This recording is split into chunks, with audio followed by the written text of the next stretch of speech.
byla vyprojektována na žádost občanů panem inženýrem architektem Janem Kovářem. Místo bylo požehnáno otcem biskupem, který bude celebrovat dnešní slavnostní mši loni 30. září. 5. října byl slavnostní výkop. Hrubá stavba byla dokončena se zastřešením s vykrývanou střechou a zhotovením věžičky 8. listopadu. Takže to byla rychlovka a teď vlastně jste svědky toho úplně finálního dokončení, protože kaple byla dokončena teprve včera pověšením oltářního obrazu.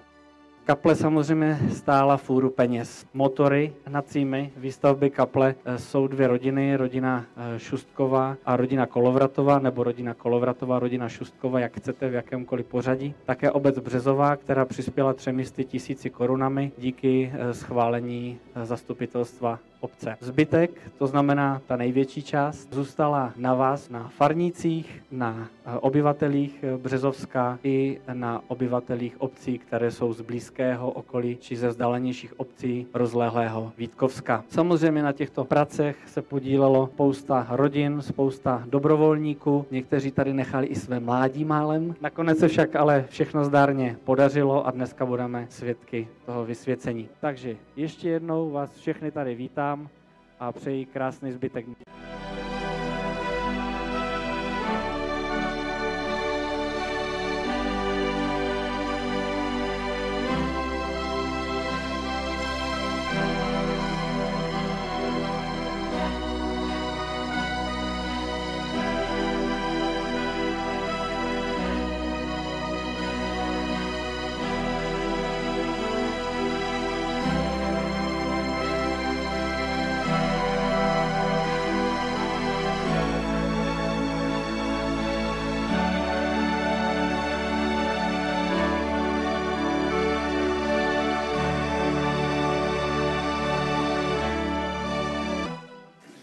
Ve jménu Otce i Syna i Ducha Svatého.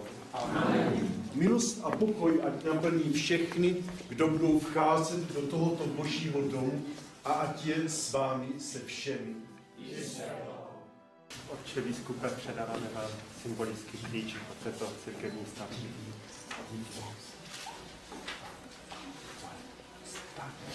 Klíč předávají hlavní donátoři, pan Kolovrat a pan Šustek. Bratři a sestry, s radostí jsme se shromáždili, abychom zasvětili Bohu tento nový kostel. Prosme, aby Bůh požehnal tuto vodu, kterou budeme na znamení pokání a na památku křtu pokropení. Touto vodou budou pokropeny i stěny tohoto kostela a nový oltář, neboť zde se budeme shromažďovat jako boží lid.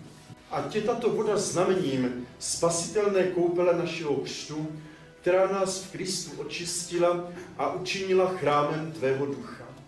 Pomoz nám i všem bratřím a sestrám, kteří budou v tomto chrámě slavit boží tajemství, ať dojdeme do nebeského Jeruzaléma, kde tě budeme navěky chválit skrze Krista, našeho Pána. Amen.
blahoslavené Panny Marie a všech svatých, přijmi laskavě naše vroucí prosby.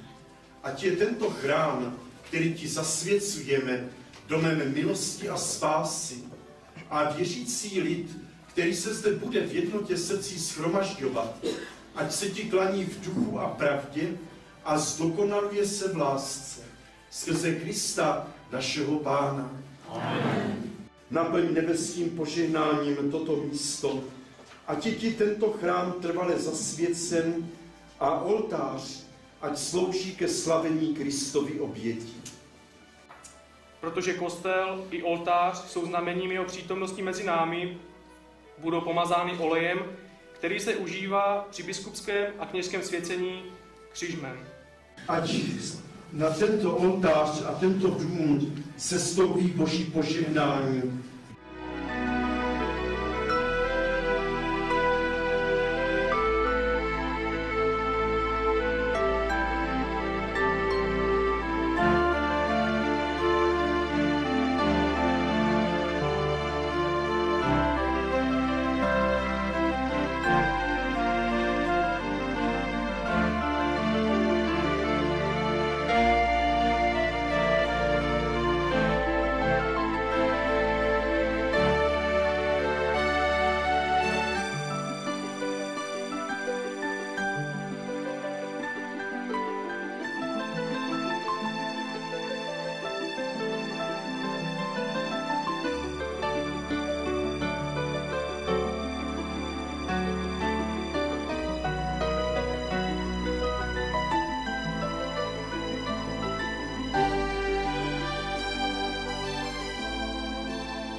Kříže na stěnách kostela budou okouřeny kadidlem, jehož dým naznačuje, že i naše modlitby se mají vznášet k Bohu.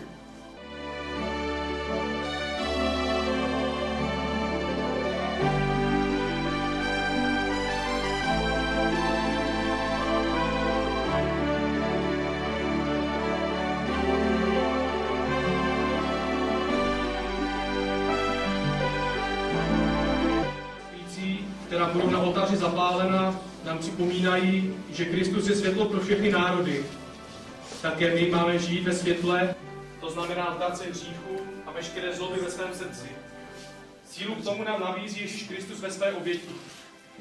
Nyní otec biskup podá rozsvícenou malou svíčku jednomu z kněží, který zapálí svíce na oltáři. Na znamení radosti se rozsvítí všechna světla v kapli.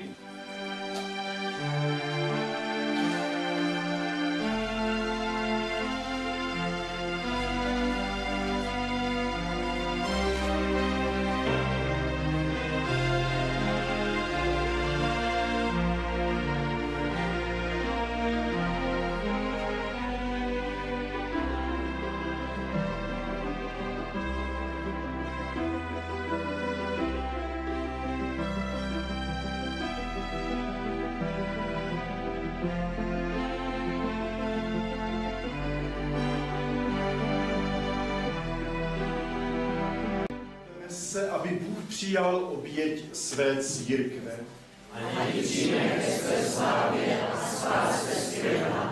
Proto tě, Otče, pokorně prosíme, posvěť svým duchem tyto dary, které před tebe klademe, ať se stanou tělem a krví tvého Syna, našeho Pána Ježíše Krista, neboť on sám nám přikázal slavit toto tajemství. Vezměte a jeste z toho všichni. Toto je moje tělo, které se za vás vydává. Po večeři vzal také kalich, vzdal ti díky a požehnal, dal svým učedníkům a řekl: vezměte a pijte z něho všichni. Toto je kalich mé krve, která se prolévá za vás a za všechny na odpuštění hříchů. Toto je smlouva nová a věčná, to konejte na mou památku.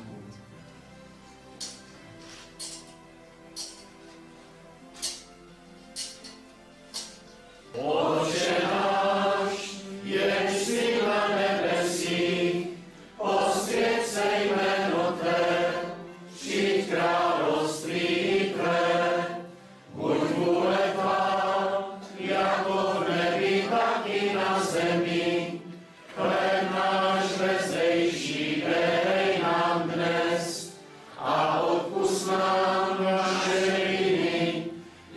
jako i my odpouštíme našim viníkům.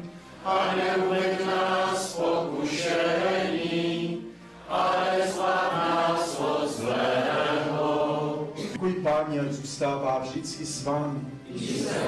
Pozdravte se navzájem pozdravením pokoje.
Vám děkujeme, že jste přijal a posvětil tuto kapli, jsme vám moc vděční.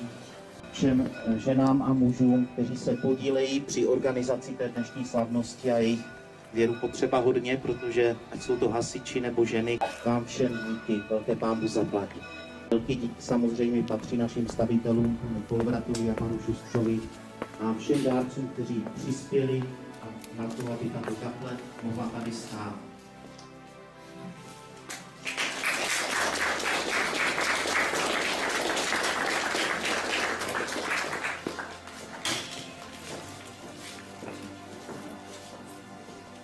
Je to LA.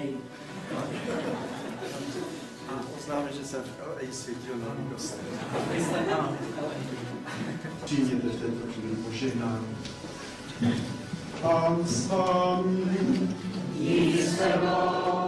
Skloňte se před Bohem a přijměte požehnání. Bůh Pán nebe i země nás dnes shromáždil k slavnosti zasvěcení tohoto kostela. Ať vás naplní hojností svých darů a ať vám žehná. Amen. A žehnej vás všemohoucí Bůh Otec i Syn i Duch Svatý. Amen. Jděte ve jménu Páně.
si aspoň tak symbolicky připili tento dnešní slavnostní den.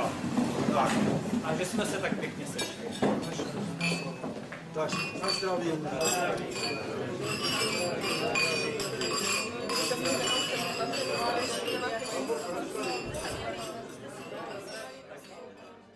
A když stojíme, tak to pěkně požehnáme, ať nám to neskočí do všední dírky, že? Požehnej, Pane, nás a všechny dary, které své štědrosti budeme požívat skrze Krista našeho Pána. Amen. Tak a noste nás.